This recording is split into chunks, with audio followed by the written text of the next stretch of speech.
Has this ever happened to you? You fight an enemy in a video game and you enjoy it, but then the game's developer pops out from under your couch and goes, "Oh yeah? You enjoyed that? How about more?" Only to then have you fight the same enemy again and again, except now it has a different hue. Judging from online discourse, this seems to be a widespread occurrence.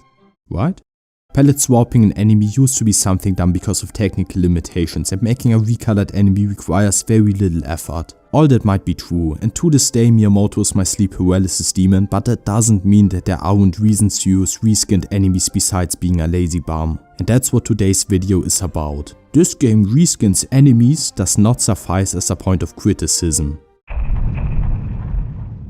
Sometimes a reskin acts as a new design element. An example for that would be a metal slime. It's immune to almost everything, has insane defense, insane agility, and if you defeat it, it gives you tons of EXP. The only things it has in common with a common slime are their threat level, vague HP, and the lack of real abilities. But it doesn't mean there's no reason for them to share their shape. The parallels lie in their relation to the other members of the respective enemy type.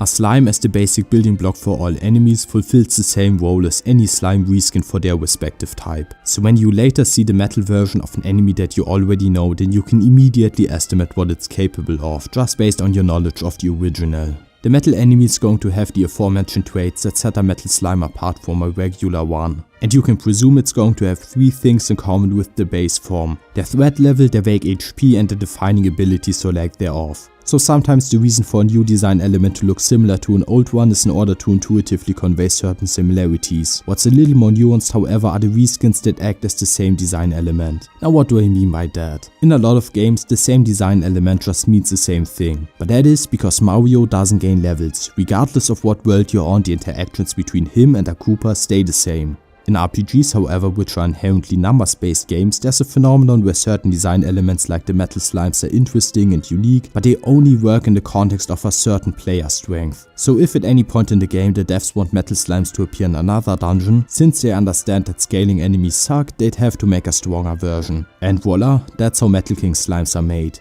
It not only serves as the same design element mechanically, but the player can recognize it as such at a glance, meaning it doesn't include the same learning curve that those same exact mechanics would have on a new design. But for you to understand why reusing the same exact element has its place, I have to clear up a certain misunderstanding people seem to have about random battles in Dragon Quest. They're not entirely random. The specifics vary, but they either generate an encounter within a certain template, or they pick one of an assortment of pre-made enemy compositions. If a game were to reuse the same design element, namely a reskin with adequate stats, and did so within the same context, then that would be boring. But modern Dragon Quest encounters are akin to carefully crafted platformer challenges where different elements come together to create a unique gameplay experience. Gaming has come a long way since 1986, and the few encounters that stay the same tend to still be differentiated by the context of dungeons. Candy boxes and mimics are enemies with extremely volatile, potentially devastating abilities, something you couldn't tell from their appearance alone. Every action they take is a chance that you die.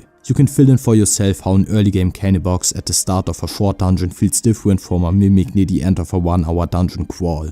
Now, imagine if they put those insta-kill moves on something you've never seen before instead of a reskin of the enemy that was insta-killing you 10 hours ago.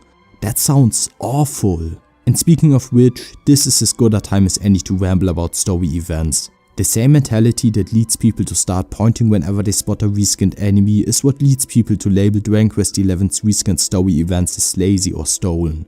I've seen something like that already, does not suffice as a point of criticism. Let's take a look at Japan, and Hodo. Japan, the Dragon Quest 3 area, is heavily based on real-world Japan. It's a reskin Japan if you want. It's Japan, except, keep in mind Miyamoto is currently nowhere to be found, only Japan has a monster that eats people. Then Hodo in Dragon Quest XI is a reskin Japan. It's Japan if it was a family effort. And I'm simplifying a disgusting amount here, but based on your expectations from Japan, Hodo is able to build on that and be much more. Something that's stolen would be better off if nobody found the original, if nobody had the subtext. If you want to understand Hodo, Japan is mandatory reading. So sure, I'm a big recolor apologist. Does this mean I think there are no bad reskins? Fuck no. What I am saying is this: the next time you see a grabber dabba do on one of your adventures, don't immediately start pointing and yelling about how it's a lazy repetition just because you've been conditioned to criticize games on such a surface level.